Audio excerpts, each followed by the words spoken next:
when you start doing stand-up, where do you go to start? Did you start in a bowling alley or something? Yeah. Yeah, where do you go to start doing stand-up? So in Staten Island, there is nowhere to really, do stand-up. There's no big comedy scene in Staten Island? There's not a really hot scene. It's just a bunch of restaurants. Right. And when you first go to the bowling alley to do stand-up. Yeah, it's a comedy club in a bowling alley attached to a Wendy's and a LA Fitness. Well, in a way, that's got to be the hardest place on the fucking planet to make anybody laugh. Dude, Staten Island, #1, worst place for comedy. Okay? Nothing there is funny. So describe this to me. Do you have something written down on a piece of paper?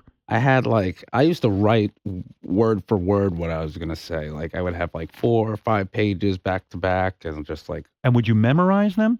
To the best of my ability at the time. Yeah, because I never did it before. So I would just, practice in the mirror or that's what bug my one friend that I had and be like, is this funny? Because that's what I find fucking amazing about stand-ups. I mean, I've interviewed Jerry Seinfeld, all these guys, and, Jerry writes everything down, too, when he writes. Yeah, he's a perfectionist. He's a perfectionist about every single word, and and then you talk to Tracy Morgan, and he kind of just wings it, He's just like, buttholes! And right, yeah. It's hilarious. Yeah, he's one of those dudes that can, read the phone book and, be funny. He's just funny. He's just funny guy. So when you go to the bowling alley, and I would think this is the hardest place to make people laugh.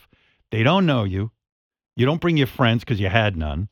And you go up there, and how many people are there even? But 20, 30? It's a bringer show, which is what you do is to get on stage, you got to bring 4 people, whatever. So I brought these 2 kids that were friends with me. They're all on my basketball team, and they were friends with me when the team wasn't around. Right.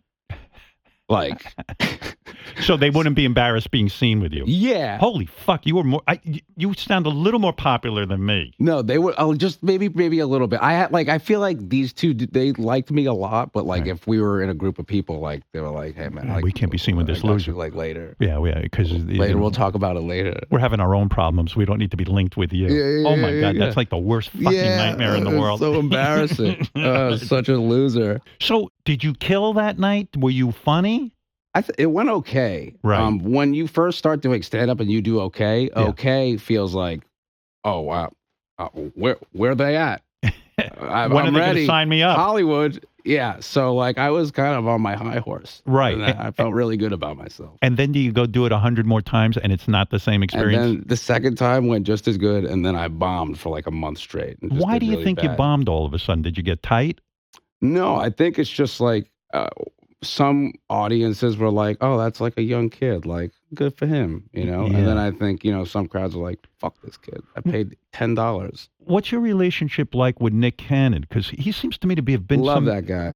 Is some kind of mentor of yours, right? What did he see you early on and doing stand-up and said, this kid's got something? Yeah, he used to do a radio show here. Right. And one of his co-hosts found me at the Looney Bin doing stand-up and then recommended me to the bowling alley place. Yeah, the bowling alley. The Looney Bin. It actually worked out. Right. So you meet Nick because it seems to me as one of the youngest guys that ever got signed to Saturday Night Live, it was a quick thing. You meet Nick, he puts you on TV. Yeah. With that, you get a little role in a movie with Bill Hader. Yeah. And Hader says to Lorne, you think, I met this kid. He's funny. You should put him on Saturday Night Live. That's what I was told.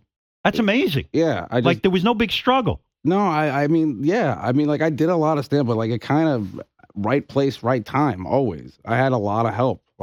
I was on set for that movie for 2 hours, and then I maybe said 5 words to Bill, and then I got a call, and he was like, Bill loved you. I was like, I didn't even know if I didn't say a word to him. He was just so nice. This is the Amy Schumer movie, Trainwreck. Yeah. And you had a small part. Yeah, Amy just, was nice enough to give me a little part, and I met them, and then, Amy knew you from stand-up, and she said, you want to be in my movie? Yeah, it was so nice of him. My God, that's fucking crazy. Weird. Were you like, I'm not even ready for this? I was like, dude, that's a bad idea. I was like, have you ever recommended anybody? I was like, I don't think I should be your first one. I was like, you should definitely. You can recommend someone else. I was like, dude, that's a bad idea. You're an amazing guy. You're very self-conscious for somebody in show business. You're just what? Don't recommend me for anything. No, I know this is all bullshit.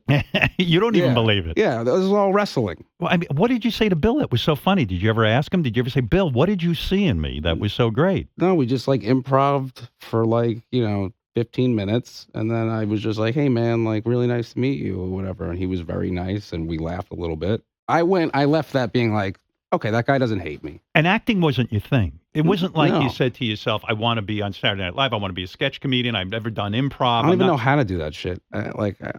Here's what I saw. Is like, I really love stand-up. I just want to do stand-up because it's the only place where I could have full control and say whatever I want. Right. And if anything else happens, it's just a bonus. And I still feel that way. Yeah. Stand-up's really the only thing I care about, you know? So it's whatever I could do to, like, do that the most.